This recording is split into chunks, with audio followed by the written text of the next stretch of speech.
Okay. Skeets do. Oh.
This crowd rises to its feet. Vaccaro slammed it home. Garland left wing, free ball. Perfect! Garland right of the lane, lobbed to Mobley. Pow! And Allen blocked the shot at the rim. Pow! With the left hand and a foul. Welcome to the Chase Down Podcast, part of the Cavs media family. I'm your host, Justin Browen. The Chase Down is presented by Fubo, the official streaming partner of the Cavs. Watch over 350 channels of live sports and TV, including FanDuel Sports Network without cable. There's no cost and no commitment. Try for free at FuboTV.com/Cavs. While the winning streak came to an end at 12, the Cavs' second double-digit winning streak of the season came to an end against the Indiana Pacers. The Cavs failed to score 100 points for the first time all season, but you know what? Know who never fails to score 100 points in my heart? Carter Rodriguez, my co-host. Carter, how you doing, buddy? I'm doing good. Obviously, sucks to lose. Way more fun to win every single game like they've done pretty much all year. So got to clear that one out of the way. Also, got a little family business out of the way. Proud cousin of Jack Sawyer, who made an unbelievable strip sack and run back for a touchdown. Super proud of my family in that moment. Like one of the most iconic plays in the history of college football and certainly of Ohio State football. And it's my cousin Michelle's kid. So pretty cool, man. You know, Carter's been messaging me since that play has occurred, saying that he taught him everything he knew. This is the famous genetics running through. Yeah, look at me and look at Jack Sawyer. Yeah. Two peas in a pod. Hey, I saw the chase down with the Cavs intro video, which, by the way, coming up on 4 years, I think, of that, which is absolutely absurd. But I've seen your athleticism at work, so don't sell yourself short. As I mentioned at the top, this is the first time they failed to score 100 points this season. That was a streak that we were keeping an eye on. Our buddy Mac Perry has been cataloging that all year, but it's a disappointing performance offensively. The Cavs have had nights where they haven't shot the ball well before, and they've found ways to generate offense in other areas. And I really feel like this is a game, especially coming off the OKC game and some of the other ones that we've seen recently against physical teams. We credited the Cavs for really maintaining their composure in a lot of those matchups. And I felt like tonight was a night where they let that get to them. They let the physicality of this game impact their decision-making.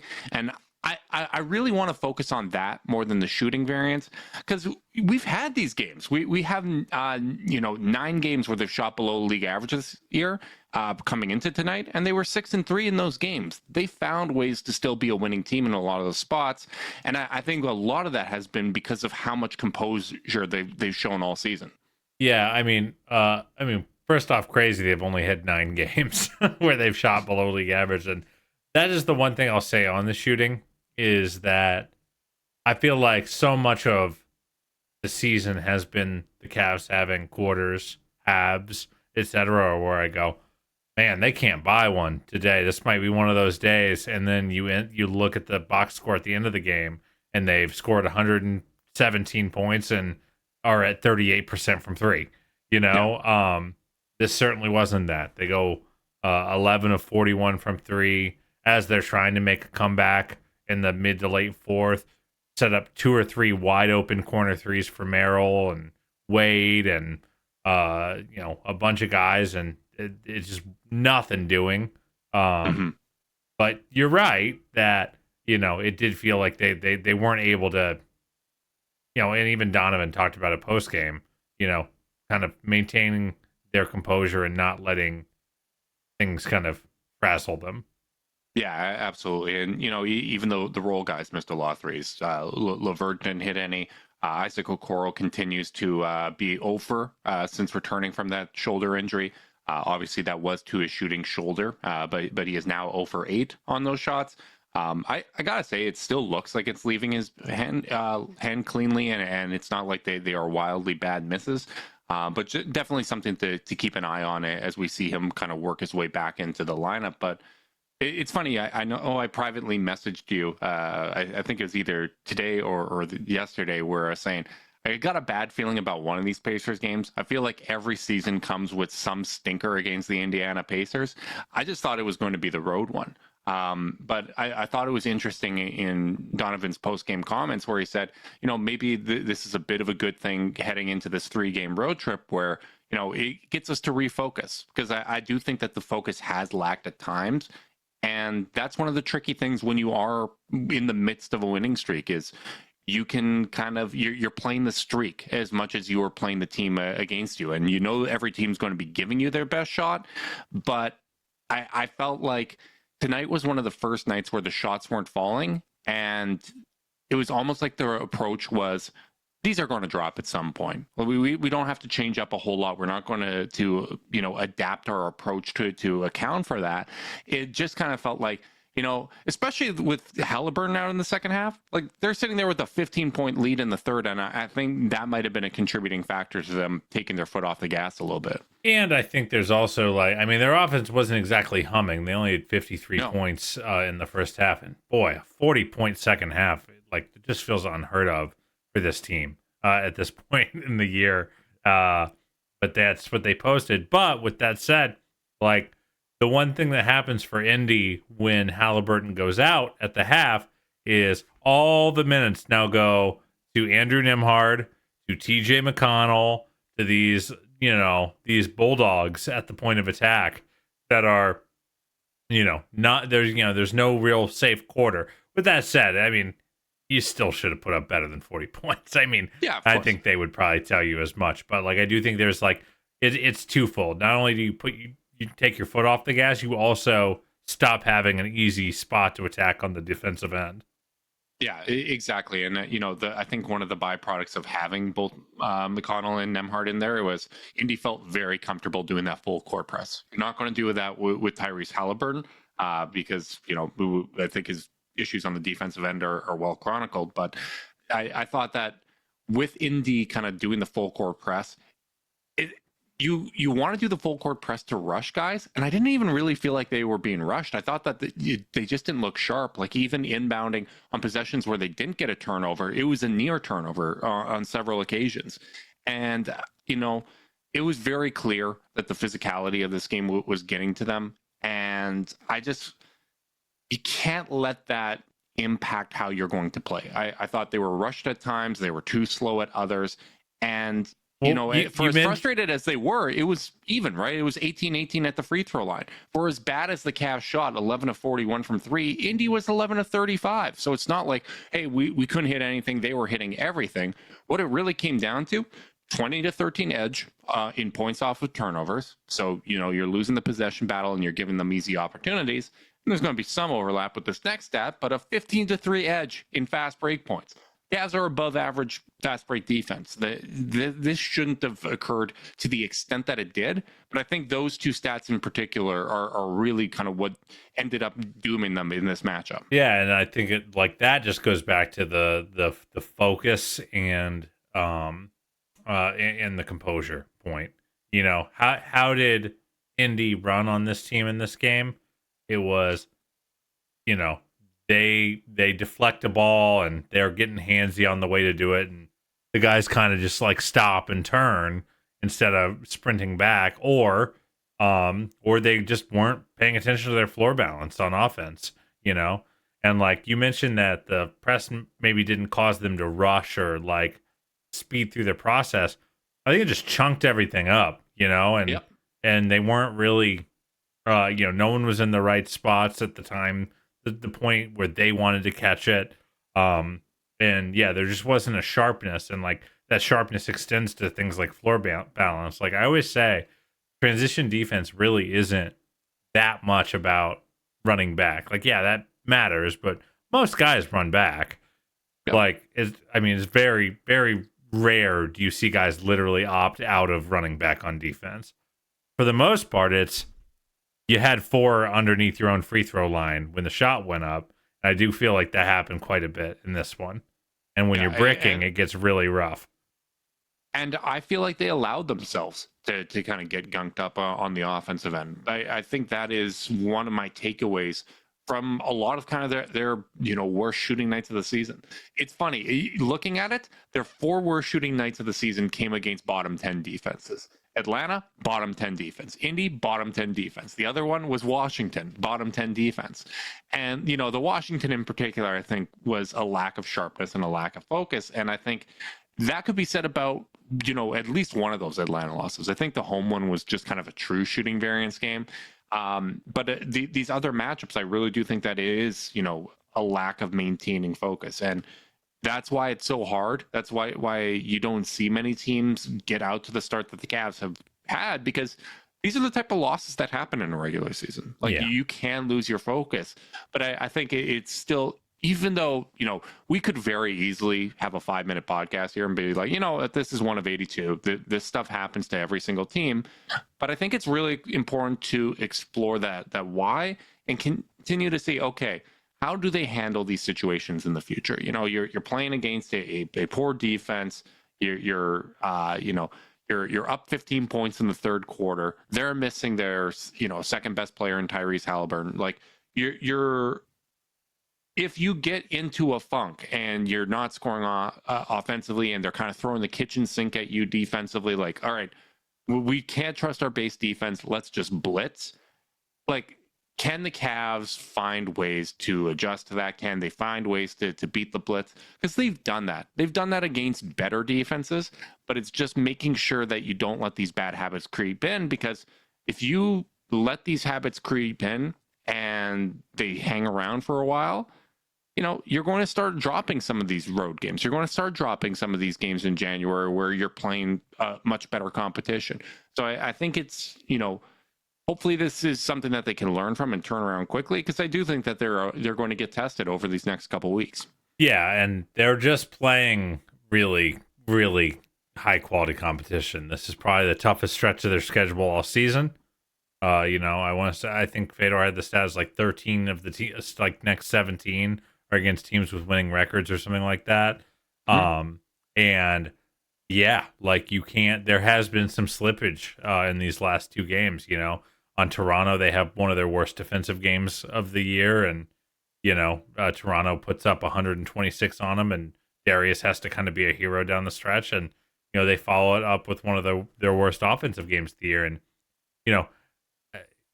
it's a tough balance, I think, and I'd be interested to be in Kenny Atkinson's shoes, figuring out how to talk to the team, because like it's hard to ride them too hard. They're 33-5, but he did have some like pretty harsh words for the team after the game. Evan Dammerel tweeted from the presser, quote, "Our standard has to be higher. We tend to relax when we have these leads. We tend to have complacency when we have these leads." And like, do you think that's a coach frustrated that his team had a bad game, or do you think that's a wider thing for this team to actually focus on?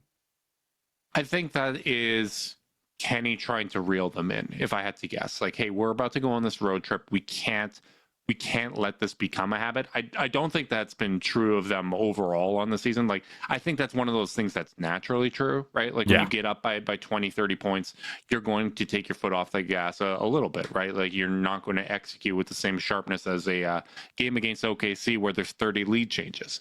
So I think that's natural, but I think that is Kenny, basically giving them a message, giving them a takeaway that, hey, let's hold ourselves to a higher standard. And I think he probably had some harsh words for them in the locker room as well. But I agree with you with how well they've played. I don't think you necessarily even have to go overboard, because I do think you don't get out to this good of a start if the players aren't holding themselves accountable on a nightly basis as well, right? And I think you heard that with Donovan's comments post-game. He was the only player that I had the opportunity to hear speak getting ready for this post-game podcast.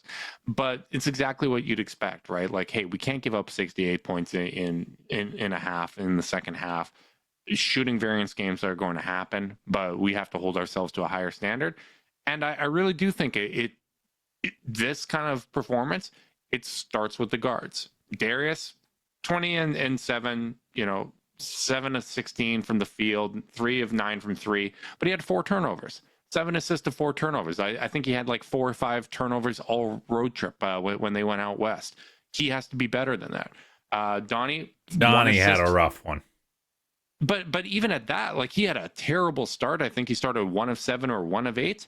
He only missed 1 shot more than Darius, right? Like, he managed to hit some shots as the game progressed, but 1 assist to 3 turnovers. Those guys have played such a big role in maintaining the Cavs having such an elite turnover rate, that they take such great care of the basketball. OKC wasn't able to generate an advantage in that category against them. So I do think it has to start at the head of the snake when you talk about maintaining that sharpness and making sure that this doesn't become a recurring pattern. But for what it's worth, the one thing I will say, it's not like they had 22 turnovers. No. 13 is a pretty reasonable number. I would say the more troubling number is the 24 assists. And frankly, the 33 made field goals has got to be their lowest of the season by a mile. Those stats can correlate for sure when you're missing shots. I do think there was this is where it's always so hard, man, because on one hand we can say you can't get gunked up, you got to be better. But it's really, I do feel like every time I watch Donovan attack the paint, I saw 2 or 3 Pacers in there. Yeah. And it's really hard to, so like, I don't think the answer, I'm not saying you're saying this. In fact, I don't think you're saying this. I think the answer is, okay, the jumpers aren't going in, so just the guards got to try to score at the rim. Mm-hmm. Because I don't really think that was going to bear fruit. This is a long, athletic Indiana team, and I felt like they were really trying to pack the paint. Yeah. And the Cavs got a lot of open threes. The only thing I almost wonder if maybe the pivot just needed to be, hey, if we're not shooting well, Evan, we need to funnel you the ball. Jarrett, we need to funnel you the ball, because to your point, like, all they did just kind of hold the line. They just kind of kept playing the same way. Guards trying to get into the paint, kick out, see if you can swing for a 3, and that strat has borne fruit for them during the season. But on a game where you just don't have it going at all, and playing this style isn't working, the fact that Evan and Jarrett combined for as many field goal attempts as Darius and 1 less than Donovan, maybe that's where you kind of point your attention a little bit offensively. Yeah, and I thought Evan kind of had his way with Siakam in the first half. Like, he was giving him a lot of trouble, and you look at the second half, only 2 shots. Like, that can't happen. I feel that has kind of been the bread and butter of when things aren't working offensively, let's go to our bigs. And to your point, I thought it was a really interesting strategy for Indiana, right? To press full court. And then if it does get to the half court, if we're not able to generate a turnover, 1, we've taken more time off the shot clock, so they're able to initiate less stuff offensively. And then 2, packing the paint, as you said. And I'm very curious to see, not that I don't think everyone's going to be taking game tape from the Atlanta Hawks and Indiana Pacers to figure out how to defend the Cavs. But well, you might have to, because there hasn't been a lot of good tape otherwise. I do wonder if when we go to that OKC game on Thursday, not we go, but watch that game on Thursday. The Royal way. That would be a lot of fun. That's a straight drive down for me. But I'm curious if Indiana or if OKC is going to end up packing the paint a little bit more and less of the switching and the blitzing. I mean, the switching and the blitzing has been such the cornerstone of their defense. They really challenge you at the point of attack. I wonder if they're going to pack the paint and say, this time we're not really going to let the bigs beat us in the same way. We're not going to allow them to beat our blitz and generate open shots off of this. Let's see if we can kind of trust our point of attack defenders to do a good enough job and try to take the bigs out of it. Usually teams try to do it the other way, but I'm curious to see if that's an adjustment, because I do feel like when you blitz us in the half court, the Cavs have had counters for that all season. Yeah, well, I mean, it always comes down to the fact that, especially against a team with an offense like this, there isn't it's not an ideological way to win. It's an executional way to win. Because this Cavs team has killed drop coverage and pack the paint coverage all year. It's really about, do you have the horses to really bother at the point of attack, really make them work their butts off to get into their sets in the first place.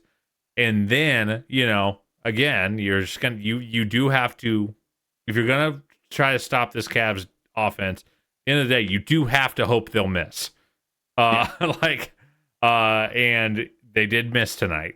But I mean, you're gonna be giving up something. I've been interested to see if they'll try a little bit more drop, or how OKC changes what they did. But yeah, man, I don't know if there's a schematic answer as much as it is be really, really good and junk it up, make it harder. Right. Yeah, and across the board, none of the lineups were really working tonight. The starters only outscored Indy by 1 point. The rotations got a little bit weird because Allen took that elbow to the chiclets. I don't know. I didn't see any reporting on it, but I assume that's why he didn't check in the second quarter until much, much later, and we had some wait at the 5 minutes. But it was just kind of one of those funky, weird nights. But yeah, I'm curious to see if there are those type of adjustments from OKC. I think this is going to be a really, really interesting test, and I think they're going to get tested again on Tuesday against Indiana. That's usually a spot where they've had some troubles in the past. It'll be interesting to see if Halliburton plays in that one in particular, but I just want to see how the Cavs respond to this, because I feel like they've done such a great job responding all season.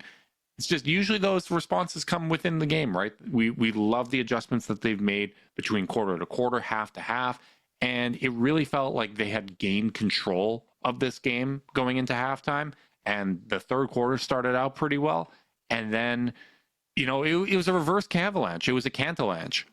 They just could not get anything to go, and I think it was like 6 or 7 minutes where they hadn't scored a bucket. Yeah, I mean, 40 points and a half is just crazy for this team. I mean, the fact that they only topped 22 points in a quarter in the second quarter, I mean, 19, 34, 18, 22. And, maybe there is a bit of, this was probably the first, I believe this is the first game all year where they played what I will expect to be their top 10 in the rotation. Obviously, Ty Jerome out with an illness, but, and by the way, this is so a Ty Jerome game. Yeah. I think if he had been, we need some ball handling. We need a little bit of juice offensively. Yeah, we need someone to change the rhythm of what's going on. Because I don't like the way my team's playing. I don't like what that the other team's getting one on over us physically. Like this would have been probably a break glass in case of Ty Jerome game. And obviously they didn't have him, but there is probably a bit of adjustment going on with guys kind of figuring out how they're going to fit in within the larger rotation.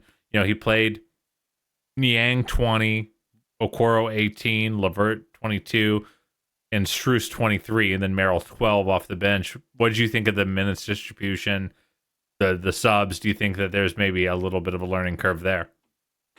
I think it was solid. That's what I expect, right? I expect the bench guys to largely be in that 20 to 24 minutes. And even, the fifth starter, like Dean Wade is the starter currently, but he played 20 minutes. I expect if they do make a change in the starting lineup and we do see Strus there, which we can get into kind of the argument for that again. But I feel like we've discussed it a bunch of times. But I feel like Dean Wade's minutes are going to remain the same whether he's coming in off the bench or whether he's starting. What'll be interesting is if they do make that change, as you said, there's going to be another adjustment period to that. There is going to be a learning curve to that. I think as it's currently constructed with Wade starting at the 3, your natural rotation, because you need to get another front court player in there, is to sub Niang. Once you go to, Max Strus or Isaac Okoro starting, I think we still are assuming that it's Strus, but that Okoro lineup was great when he was playing well. Once you go to that, you all of a sudden have a decision, flexible. right? It's more flexible. You have a decision of, okay, am I going to go to Niang? Am I going to go to Wade? Am I going to go to both of them and kind of play Niang as a 3 on offense and change up how we're doing things? So it almost becomes, all right, do I go to Isaac Okoro or George Niang first if Strus was the starter? So it's going to be really, really interesting. I agree with you. I think there's going to be learning curves for that. And I think that's still why we're on team start Max. Right. Because among other reasons. It gives you more options, right? It allows you to be a little more versatile, and it allows you to do your best work, because only you can do your best work, Carter. Zoom AI Companion can help you do the rest, like automatically taking notes, answering meeting questions, and helping you respond to your coworker. Available at no additional cost with eligible paid plans. Work happy with Zoom AI Companion. You're damn right, Justin. Little thing of note, by the way, was just doing a little box score digging. We're going through a little bit of a Karis LeVert gully. Not a slump, but like I do think there's maybe a little bit of normalization happening with him. And like, I think this was to be expected and like certainly fair. But against Golden State, 9 points on 3 of 9 shooting. Lakers, 3 points on 1 of 4 shooting. Dallas, he has a bounce back, 17 on 7 of 15 shooting. Charlotte, 2 points on 1 of 6. OKC, 8 points, 3 of 9. Toronto, another bounce back, 18 on 6 of 12. And then tonight, 2 on 0 of 3. So I feel like Karis is kind of, I think that's probably also leading to, some up and down play against the Charlottes of the world, the Indies of the world, and really having to kind of gut through a couple of those games, because I feel like Karis is kind of going through, just a little dip in play, which happens over the course of the season. I just thought when I pulled up his game log, I'm like, oh yeah, that does track. It does feel like he's been a little less impactful as of late. Yeah, and I think all season, all they've really needed is for one of the 4 kind of initiators to get hot. And that's probably why you saw such a even minutes distribution when you look at guys 5 through 9 in the rotation tonight. None of them really got it going, right? Yep. I think if one of them got it going, you go from that 20-minute range to 24 or 26. But Kenny was just kind of playing a regular rotation, right? And okay, like, does Karis have it going? No. Let's try to get Sam more minutes. Maybe he sparks us from 3. And to your point, Ty Jerome normally is one of those candidates as well, right? It's usually one of Darius, Donovan, Ty, or Karis that have given them that spark. And on a night where Darius and Donovan didn't shoot the ball particularly well, the fact that Karis wasn't really getting it going offensively either, they were lacking that catalyst. Yeah, you just didn't really find it anywhere on the perimeter. Yeah, and all it's taken is one, right? Like you think back to what Ty Jerome did against OKC. Or you don't even have to think back that far, what Darius did against Toronto. Like, he really, on one of their worst defensive performances of the season, it was basically, all right, Darius, we're winning the Darius minutes. He's going to be assertive here. He's hitting these shots. Another terrific clutch time performance for him this season. But when the Stars don't have it, normally they have someone else to go to. And if Karis doesn't have it, your star guards don't have it, and you're not getting the big touches on the inside, where's the offense going to come from? And that's where the biggest criticism, I think, probably comes, that they weren't able to, Evan did have a nice game. Evan and Jarrett combined for 1 turnover. They got to the line better than anyone else on the team.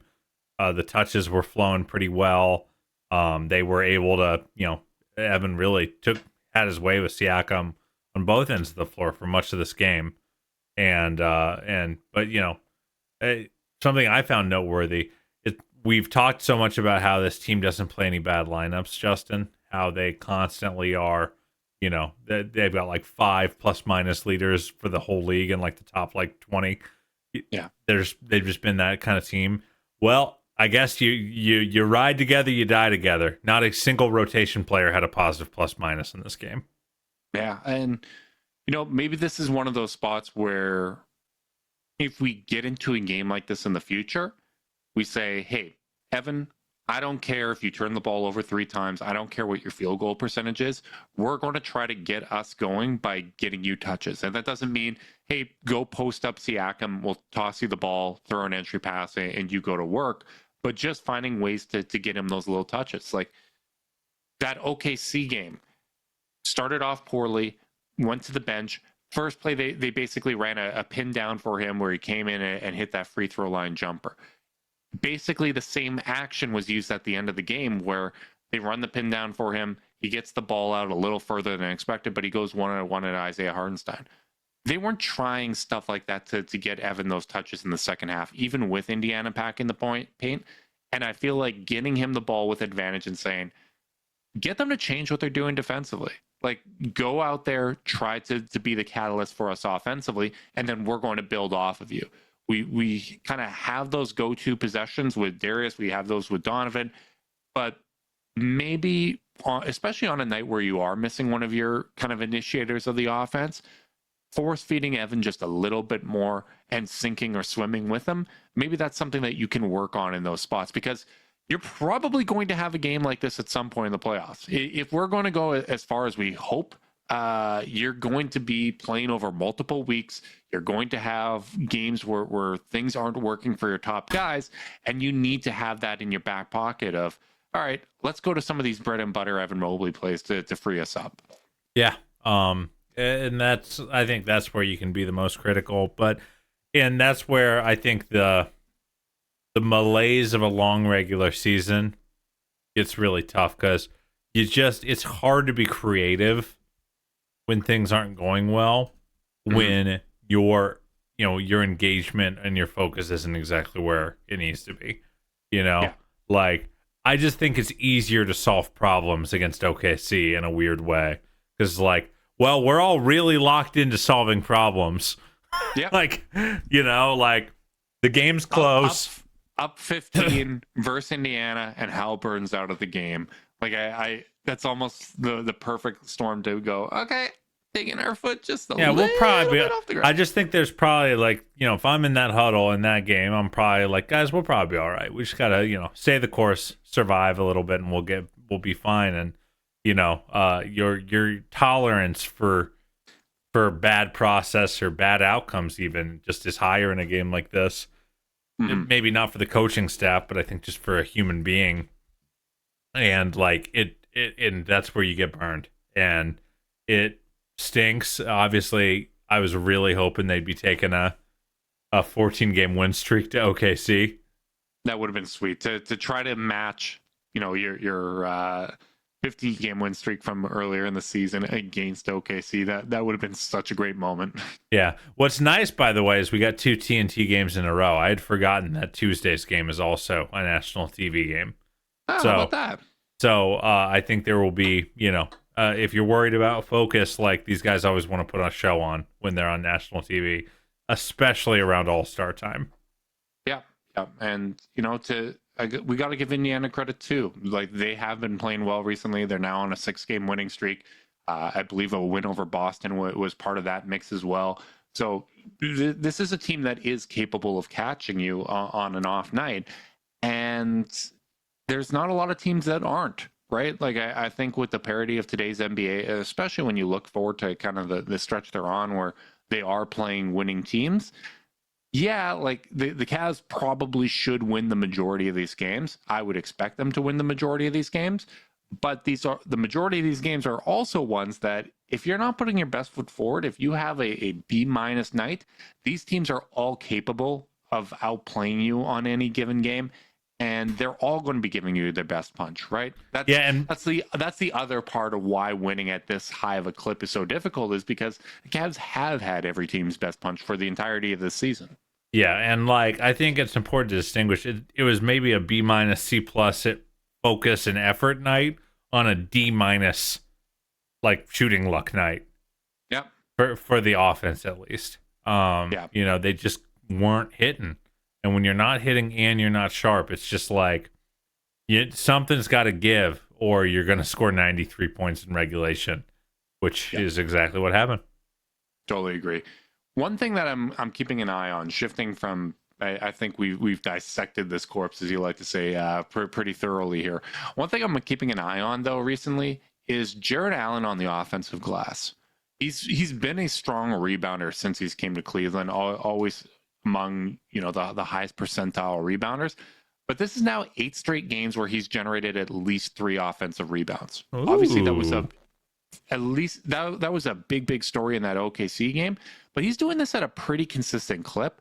And that's been one of those areas that the Cavs haven't been the strongest, right? They just haven't been a great team at generating second chance opportunities. And if Jared Allen is starting to do this at a more consistent clip where he's making the most of these missed shots and pulling them in, I feel like that is an element to keep an eye on, because I really, that's part of why I get excited about someone like Jalen Tyson, is we just don't kind of have these guys that are geared towards getting those offensive rebounds. And I'd really love to see that if that continues to progress, because he's at a 15% offensive rebound rate over these last 8 games. His previous career high was 12.3. Now it's still pretty low for the year. It's one of his lowest for his career. Right. And so it wasn't something that he was doing earlier in the season. And I just thought that was a noteworthy shift, especially when you have a run of this many games where it has been a thing.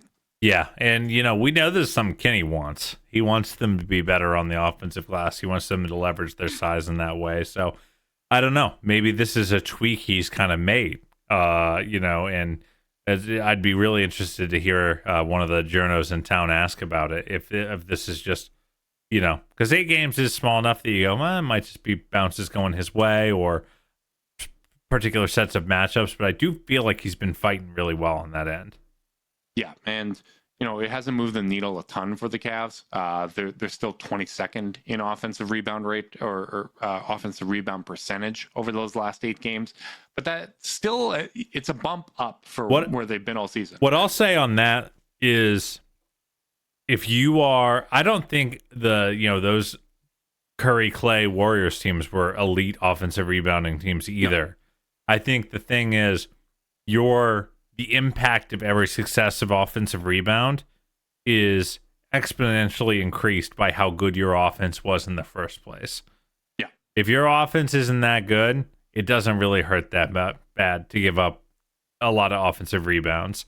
If you can't get stops on shot 1 and a team gets a second chance at it, it's death, Yeah. And I think that's probably where it comes down to, where I just don't think the Cavs need to be an elite offensive rebounding team for their offensive rebounding to be devastating, if that makes sense. Absolutely. And I think the clear parallel here is those 4 finals teams. 2016, 10th in offensive rebound percentage.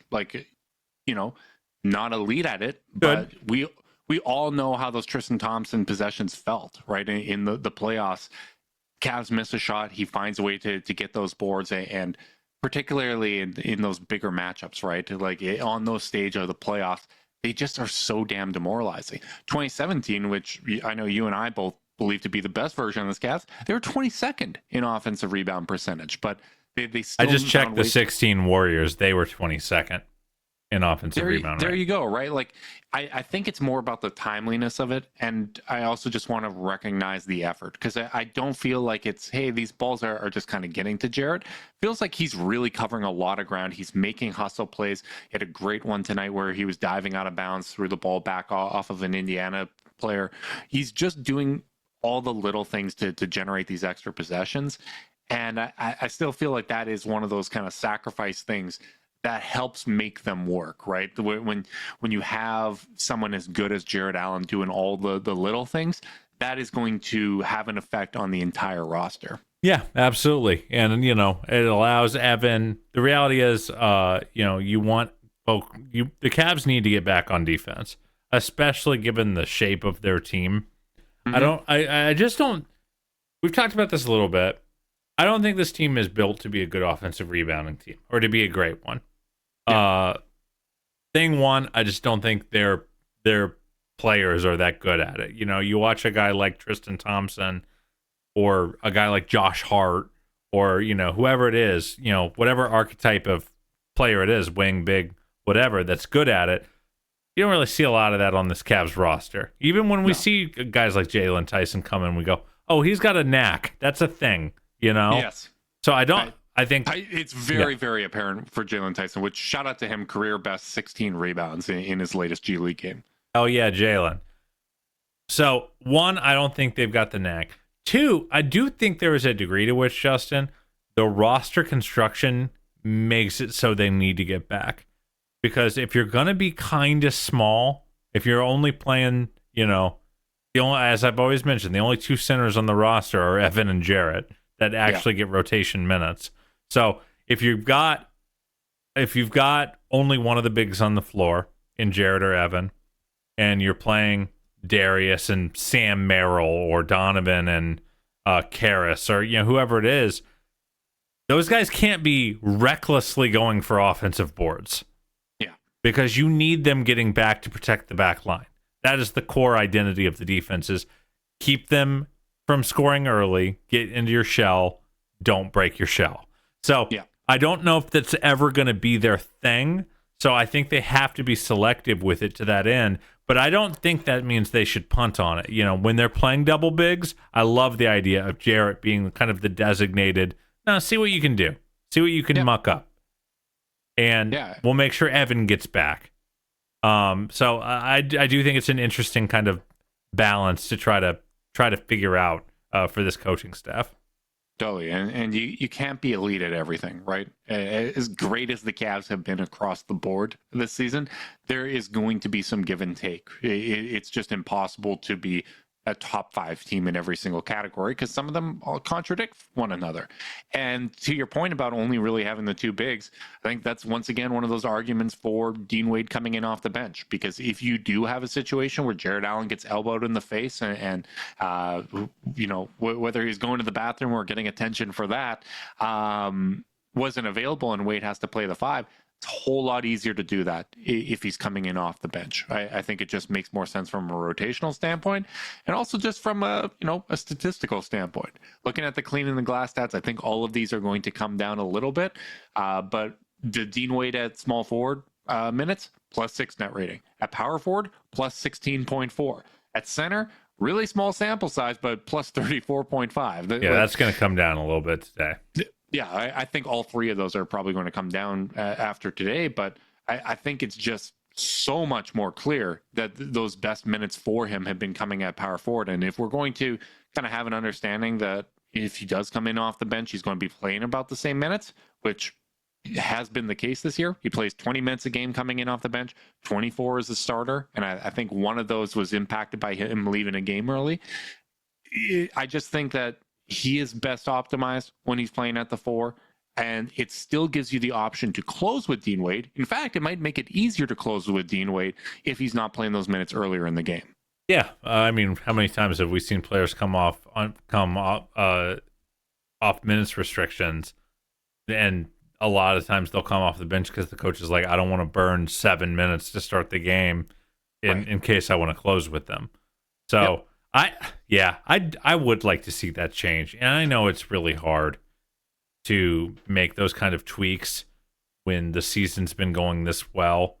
But whether it's Max or Isaac, and ultimately I think it should be Max. Played well enough since coming back. That's the problem is, to some extent you got to earn it, and I think Max has just been better tonight, notwithstanding, where he had a really rough one tonight. Yeah. Another member of the bad assist to turnover brigade with only 1 assist to 2 turnovers for him and 1 of 5 from 3. But yeah, I just think it makes the choices easier. Like this is a really reductive way to put it, but you ever are playing 2K and you're like, man, why are the subs so hard? I don't know who to put in when. Why are the guys I want to play all at like 70 energy? And it's like that's kind of the way it feels like it can be sometimes with Dean's minutes if you want him around 20, you know? Yeah. And I just don't think you want him closer to more than 25 on any given night, whether he's starting or off the bench, because this team has too much talent down roster. Yeah, I think that's the case for everybody outside of the core four, right? You want to keep those core guys minutes down in the regular season, and everybody else, they deserve enough minutes to find a rhythm, to find a groove, to stay sharp, right? And I think that's one of those important things that you want to capitalize, because if you're trying to give each of those starters 30 minutes a night, that means there is 18 minutes they're not playing each, right? And that's 4 18-minute slots, and then a fifth one as well, right? So the availability is going to be there, and obviously in tougher matchups, those minutes might go closer to 36, but you can evenly distribute across a pretty deep rotation if that's how you're going to be approaching your star player minutes. And I think it's been an overwhelming success. I joked about it on the last podcast, but part of the reason why you have redundancies when it comes to your star players is so that when Darius has an off night, Donovan's able to step up. When Jared has an off night, Evan's able to step up.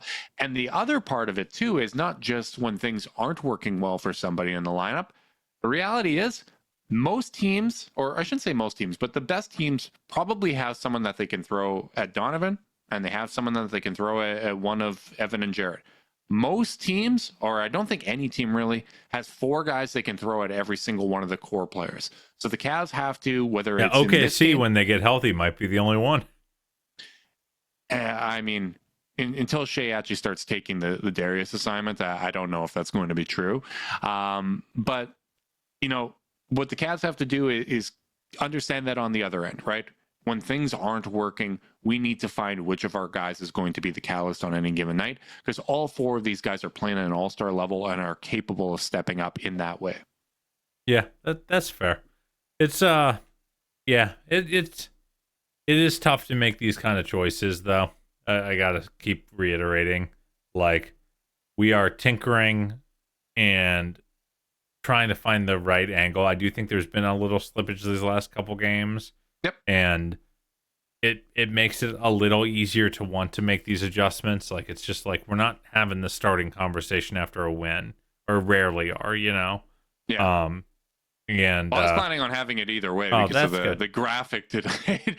Well, yeah. But you know, I do think that it's something to look at, but I think the most interesting thing is just how they're going to navigate this, right? Are we going to let 1 or 2 losses snowball in any significant way?